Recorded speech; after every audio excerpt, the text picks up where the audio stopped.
Hi everyone. In financial planning and analysis, automation is extremely important. Consolidation of files is a very common task, time sensitive, critical, and very error prone. In the resources folder, I have given a folder called consolidate. And as you can see, there are 4 Excel files in it.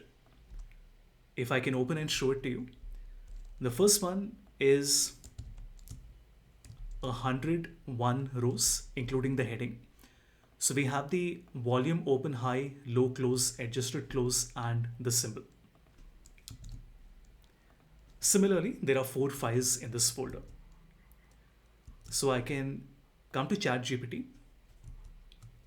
and we can simply drag all the 4 files to ChatGPT, and now we can ask it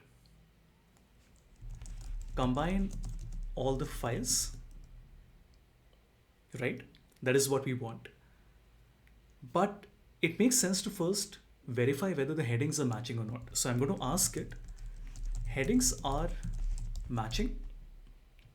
This way I will get to know if the headings are there or not there. Is there a spelling mistake or not? As you can see, it very nicely tells me that these are the 4 files. It is reading the headers from each of the 5.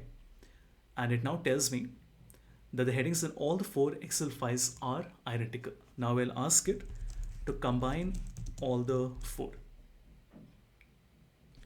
If they were not the same, I would have probably done some data cleaning, pre-processing, either on Excel or on ChatGPT. As you can see, it is simply doing pd.concat, which is concatenate, and it is able to display the combined data. As you can see, we have 607 rows. Now we can simply ask it to save it as a CSV or as an Excel file.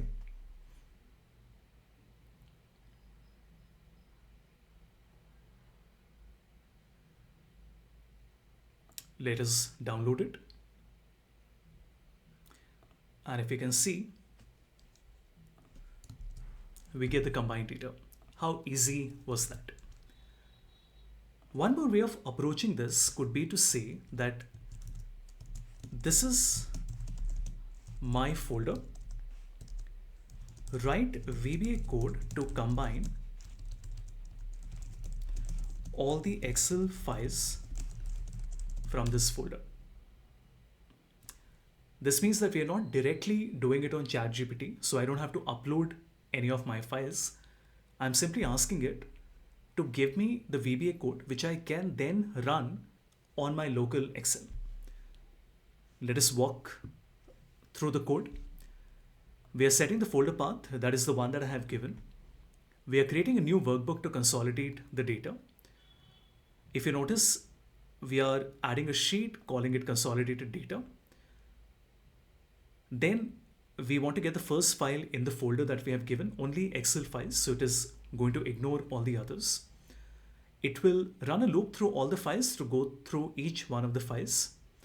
It will find the last row because we have not told it how many rows are there in each of the file. As a matter of fact, the number of rows differ in all the files. After it does the entire thing, it will close the source workbook and give you a confirmation. So let me copy this and we will create a new Excel. Right click on the sheet, go to view code.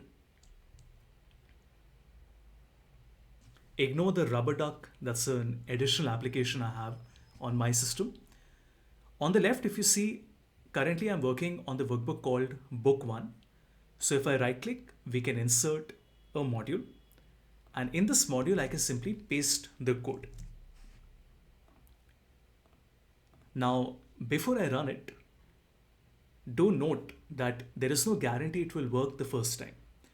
After all, we are writing a fairly complex code, and in programming, including VBA, there are many things that can go wrong. And even if there's one thing that doesn't work, it is a domino effect, so the others won't work. So I'm not being a pessimist, I'm just being a realist. If it doesn't work, not to worry. That's the pattern of learning how to code. That's the system you have to follow. But let's give it a shot. I will run it. And if you notice, I'm not doing anything. It is opening all the files one by one automatically. Once it is done, it gives me a confirmation saying all the Excel files have been consolidated successfully. And when I press OK, you will notice that a new workbook has been created with all the rows in it. Fantastic, right? So, two very different ways of approaching the problem. One was where I uploaded all the files and asked it to do it on Python. The other was where I asked it to create the VBA code for us, and then we simply copied it and ran it in our local Excel workbook.